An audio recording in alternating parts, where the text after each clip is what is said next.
वंदे मातरम दोस्तों, स्वागत है आपका फिर से एक नए सवाल के साथ। आज का सवाल है हमारा रिक्त स्थानों को भरे। ये क्वेश्चन नंबर 3 का है, एक्सरसाइज 1.2 का। क्वेश्चन नंबर 3 में हमें टोटल 5 क्वेश्चन दिए गए हैं। तो चलिए हम एक एक को सॉल्व करके देखते हैं। पहला क्वेश्चन है हमारा, परिमेय संख्या 8/27 को दशमलव निरूपण है। मतलब दशमलव में ये क्या होगा। तो चलिए हम इसे दशमलव प्रसार पहले बनाते हैं। 8/27, 27 से 8 में हम भाग करेंगे। हमने पिछले क्लास में भी ऐसी संख्या को सॉल्व कर चुके हैं दशमलव प्रसार के रूप में। 27 8 से बड़ी संख्या है, ये तो भागा लगेगा नहीं, इसलिए हम दशमलव देंगे तो एक शून्य आएगा। अब 2 बार में एक जाएगा, 27 दूनी 54, 10 में 4 गया तो क्या बचा, 6 बचा, और 7 में 5 गया तो 2 बचा। अब फिर से एक शून्य यहाँ पर देंगे तो हमें 9 बार में जाएगा।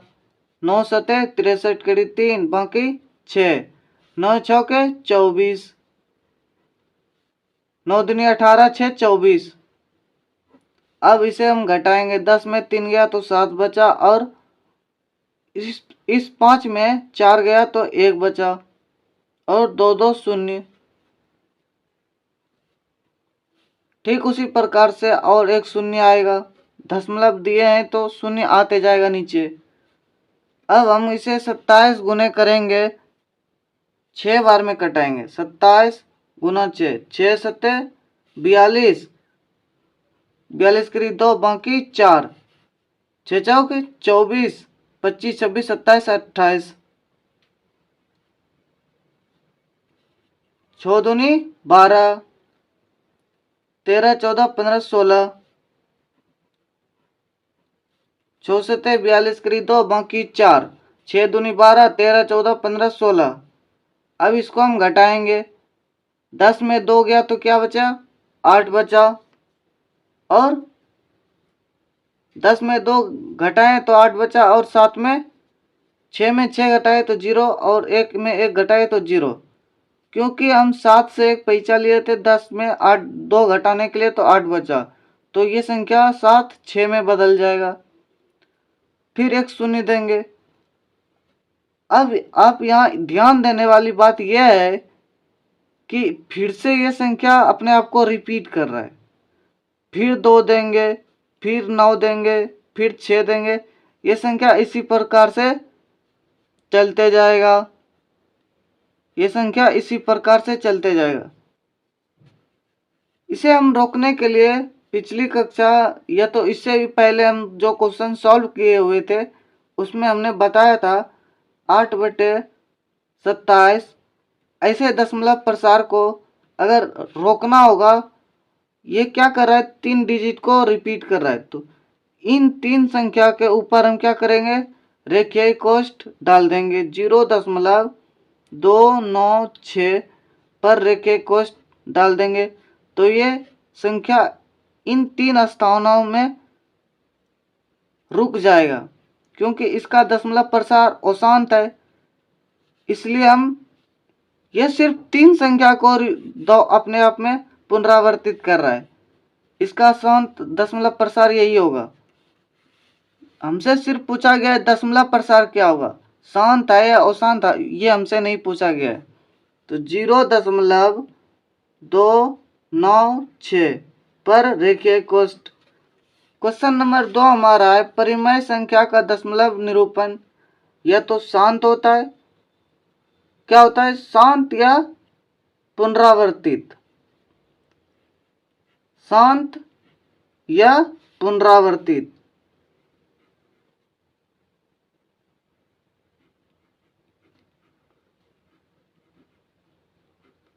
पुनरावर्तित, क्योंकि ये संख्या पुनरावर्तित है। अब एक ही संख्या को बार बार दोहरा रहा है। ग्रुप ऑफ ये 3 संख्या का समूह अपने आप को क्या कर रहा है, दोहरा रहा है। और तीसरा नंबर हमसे क्वेश्चन पूछा गया है अपरिमेय संख्या का दशमलव निरूपण अशांत होता है। क्या होता है? अशांत होता है और अनावर्ती होता है। यहां पूछा गया अपरिमेय संख्या का दशमलव निरूपण ना तो शांत होता है और ना ही पुनरावर्तित होता है।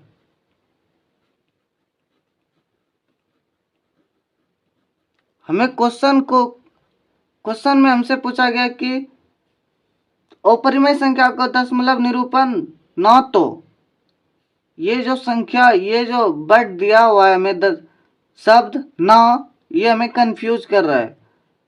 ना शांत होता है ना ही पुनरावर्तित होता है। ये क्या होता है? अशांत होता है और पुनरावर्तित होता है। क्वेश्चन नंबर 4 में हमसे पूछा गया है संख्या रेखा पर प्रत्येक बिंदु के संगत डैश संख्या होता है जो या तो डैश है या डैश है। इन डैश के खाली रिक्त स्थानों में हमें भरना है। तो हम भरेंगे संख्या रेखा पर। क्वेश्चन नंबर 3 का ये क्या है? चौथा नंबर क्वेश्चन है संख्या रेखा पर प्रत्येक बिंदु के संगत वास्तविक संख्या। क्या है ये? वास्तविक।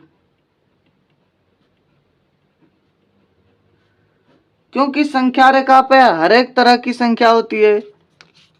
शून्य भी होती है, एक भी होता है, √3 भी होता है, √4 भी होता है और 3/2 भी होता है, √2/5 भी होता है और ऋणात्मक रूप में भी होता है। मान लीजिए √6/3 ये भी संख्या क्या होता है? संख्या रेखा पर होता है। तो संख्या रेखा पर प्रत्येक बिंदु के संगत वास्तविक संख्या होता है। वास्तविक संख्या होता है जो या तो परिमेय होगा या तो परिमेय संख्या होगा या अपरिमेय। ये संख्या क्या है? अपरिमेय। ये संख्या अपरिमेय है या अपरिमेय। ये संख्या रेखा पर प्रत्येक संख्या क्या है? वास्तविक है। लेकिन ये संख्या परिमेय भी हो सकती है और अपरिमेय भी हो सकती है।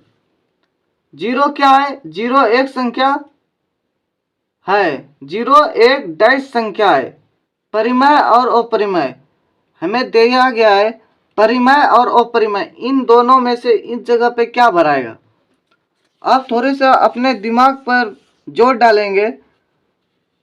अगर किसी संख्या में 0 से भाग देंगे तो वो संख्या अनंत हो जाएगा। 2/0 ये परिभाषित रूप से अनंत हो जाएगा।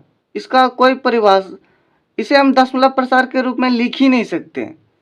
लेकिन 0.0/1 भी एक कर सकते हैं, 0/2 कर सकते हैं। यहाँ पर PYQ के रूप में हम लिख सकते हैं 0 को।